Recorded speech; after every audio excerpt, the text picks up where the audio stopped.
What is up, guys? Brian here, bringing you another video.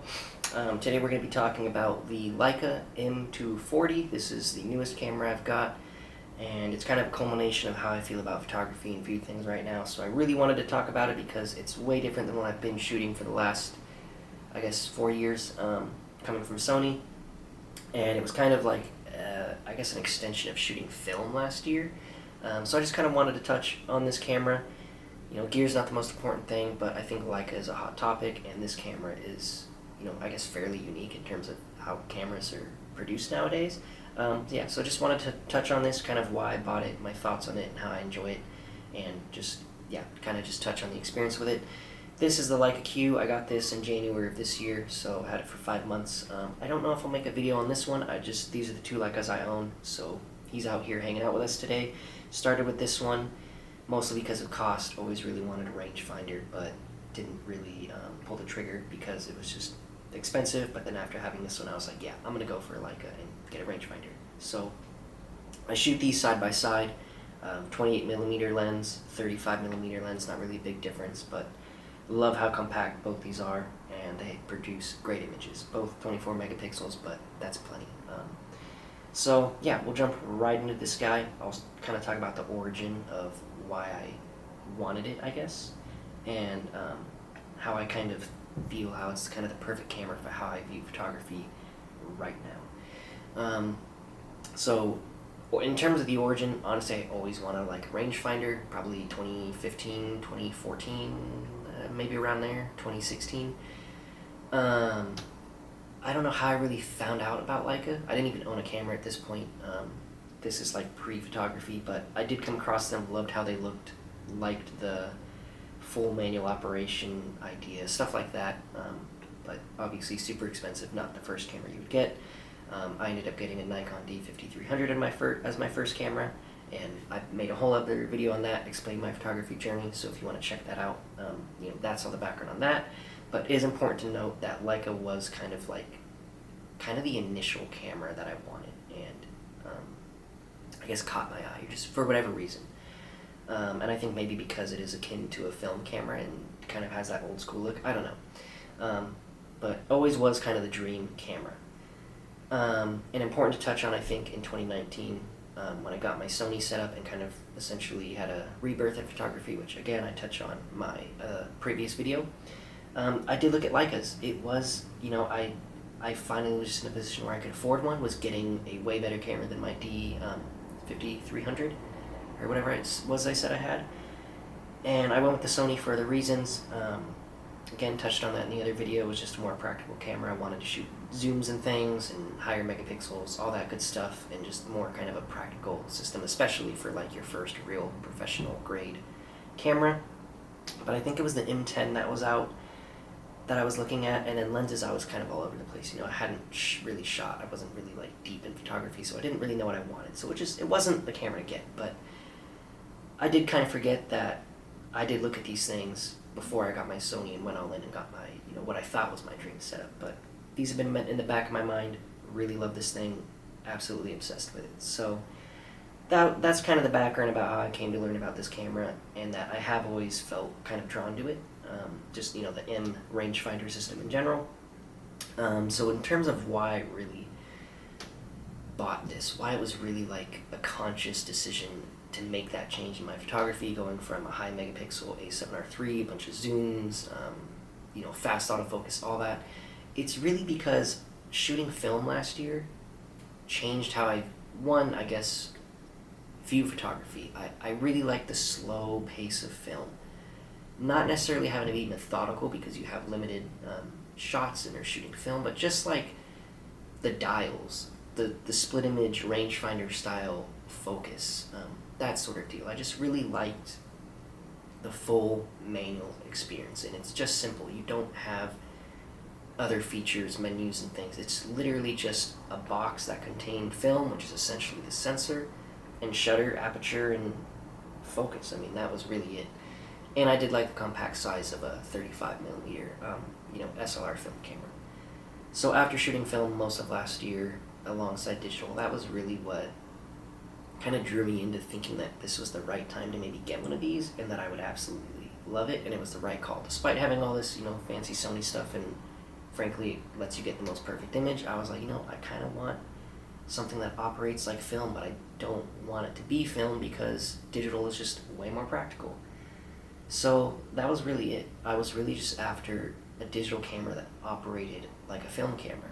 And then other thing is I repaired I guess I didn't, but camera shop, I got a Nikon S rangefinder repaired, which belonged to my grandfather. I'm going to make another video on that. But that was a rangefinder, first one I've really had and used. It was actually the first film camera I got back in 2017. But got that thing fixed, used it, shot it, loved it. I was like obsessed with the rangefinder. I mean, literally like coolest looking camera, feeling camera that I had used, and was just obsessed with it. And so that really solidified the fact that I wanted a digital version of that. So in that camera I was shooting, I think November 2022, probably through January, maybe February this year. Yeah, so that was kind of my experience that all led up to this, and it's absolutely been the right call. It's simple, it has everything you need, nothing you don't. It really is like shooting film on a digital camera, and I treat it in terms of a film camera with how I shoot it, because I just shoot one photo and I move on. I stop, I focus it, I shoot it, I move on. I don't even look at the photo, I don't use the screen, I just use the optical viewfinder, and I'm really just shooting it as simply as you possibly can, and it's been awesome. It makes me feel more present in the moment, a lot more calm, not really like being bogged down with gear, having to carry a huge bag with all my lenses, or being like, do I need to switch to this lens? Do I need to put this filter on? Am I doing video and photo? This camera does do video, but I probably won't really use it just because it doesn't have autofocus. But it's just been more casual, I guess, really. Still really intentful with what you're doing, but more casually enjoying going out and taking pictures.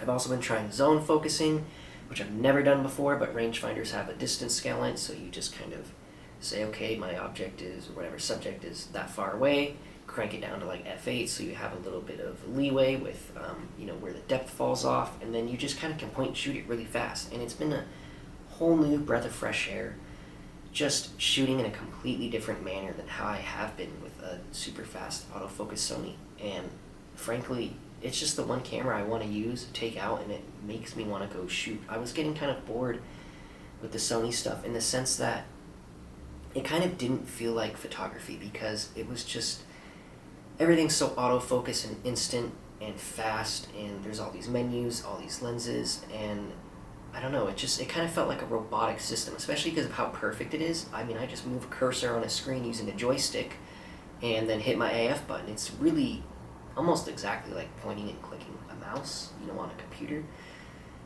And it just, I don't know, it just started to feel really robotic, really like lifeless, I guess, and it, I guess, kind of sucks that it was like the camera making me feel that way, but I just wasn't really feeling fulfilled through photography.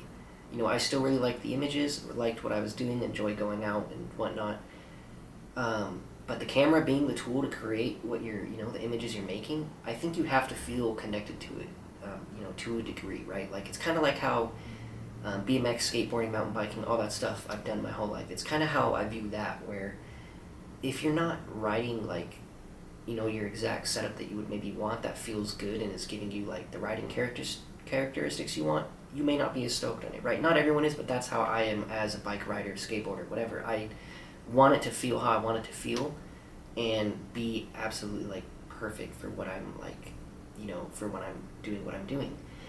And so the Sony just kind of was, it was kind of as if I was riding a bike that was out of tune, or it was like, I was like, I don't know, it's like riding a skateboard that was maybe too small, where I'm like, I think I want something bigger because it's more comfortable. That's kind of how I feel how this was. The Sony was the right tool for the job in terms of taking perfect images, but it wasn't the right tool for the job in terms of being fulfilling and, having me just hike to go shoot.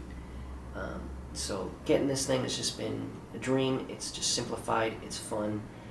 There's nothing like it. It's a digital rangefinder. Nobody else makes those besides Leica, pretty much, in terms of big name brands. I've come across one that's like a crop sensor. it's called like a Pixie or something. It's not really akin to this system. You can't really compare the two. I think it is another literal digital rangefinder, but this is it. This is the only digital rangefinder that exists, is the M system, as far as I know. And so it really is a unique experience shooting it. It's also a very unique experience to just kind of realize that and be like, yo, this thing is so different from everything else on the market and what people are kind of shooting and going for, which is fine. But I think I just was like, I don't know, I kind of always stray away from like the mainstreamish kind of things, like for example riding scooters, totally not riding skateboards. And same with BMX, like it wasn't really cool to do those things sometimes in like 07, 08, when that stuff was way less progressed as it is. And still rode skateboards too and whatnot, again, but I was gravitating into riding BMX bikes and scooters as well, which was not mainstream. It wasn't cool. And this is not the mainstream camera system. It's not what every photographer is going to grab. But over the last 4 years, and shooting and really now understanding how I like to shoot, what I like to shoot, and knowing myself as a photographer, I felt that this was the next step to kind of evolve my photography and get the most fulfilling experience. So I think that's all I really have to say about it. I'm not really going to touch on the specs of the camera. It's just that sometimes you got to switch things up, and sometimes you kind of come back to your initial thoughts on with things like hobbies and passions and cameras and things. Again, it was the first camera I kind of really thought I wanted, but just couldn't really get, and so everything just kind of aligned, and it's been fantastic. I think the Sony is going to sit on the shelf probably the entire year. I might even fully switch over to just these two cameras. Maybe I'd get the Q3 instead of the Q, or get a Q2. This guy here, I'd probably just shoot till it dies. I mean, M11 is cool, high megapixels, but this gets the job done. So I think that sums it up for this camera, and I will catch you guys on the next one.